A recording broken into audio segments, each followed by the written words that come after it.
Announcement: Donald Trump is no longer the President of the United States. Oh sure, he has the title, and he has the bully pulpit, from which he's bullying everyone from NBA players to people protesting white supremacists to DACA kids. But he's not actively governing the United States. That work is happening elsewhere, in Congress, the courts, the Fed, the career civil service, lobbyists, and in the states. Or it's not happening at all. It's not just that Trump lost the epic battle to repeal and replace the Affordable Care Act. Trump never understood the Affordable Care Act to begin with and played no part in developing Republican alternatives. The budget Trump submitted to Congress in March was dead on arrival. House Republicans ignored Trump's request for $54 billion in cuts to departments and agencies and decided instead to cut non-defense spending by just $5 billion and explode the defense budget. The 9-page tax plan congressional Republicans and Trump unveiled last week only vaguely resembles Trump's original tax proposal from April, and all the important decisions have been left to the tax-writing committees of Congress.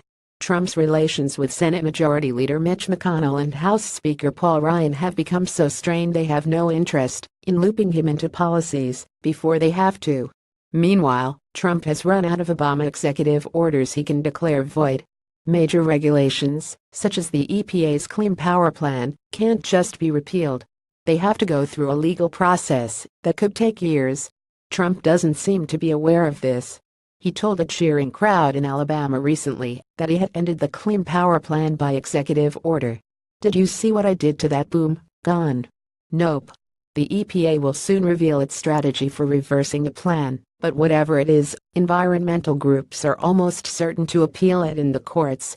Big businesses and utilities, fearing that the courts may rule against the administration, are lobbying the EPA to come up with a replacement rather than try to eliminate the plan altogether. Although General John Kelly has reduced White House chaos somewhat, the firings and shakeups are unremitting. Trump's cabinet secretaries don't seem to have a clue. Education Secretary Betsy DeVos still wants to spend taxpayer money on for-profit schools and colleges that cheat their students. Won't happen. The EPA's Scott Pruitt is trying to strip the agency of scientists. Another brainless scheme. Treasury Secretary Steve Mnuchin still has no idea how to deal with Congress. He tried to persuade Republican House members to support Trump's budget deal with the Democrats by asking them to do it for me. Health and Human Service Secretary Tom Price wasn't fired for his ethical breaches. If ethics were the criteria, most of the Trump administration would be gone. Price broke Trump's cardinal rule, which was never to get bad headlines for Trump.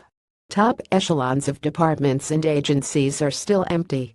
Trump has said in many cases, "We don't want to fill those jobs," which means decisions are being made by career civil servants and industry lobbyists.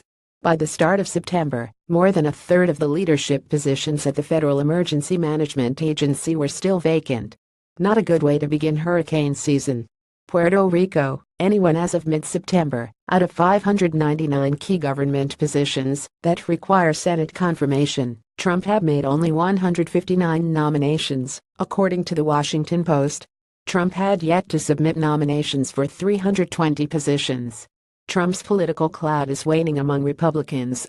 He couldn't even get his pick elected to a Senate primary in Alabama, a state bulging with Trump voters. Business leaders have deserted him over his remarks over Charlottesville. NFL owners have turned on him over his remarks about players. Tom Brady, who once called Trump a good friend, now calls him divisive and wrong. Don't get me wrong. Trump is still a dangerous showman and comment, tweeting condemnations of critics and ranting before friendly crowds at his never-ending campaign rallies. He continues to fuel bigotry and meanness. He has reduced America's standing in the world. His outbursts could start a nuclear war. But when it comes to the actual work of governing America, Trump is becoming utterly and completely irrelevant.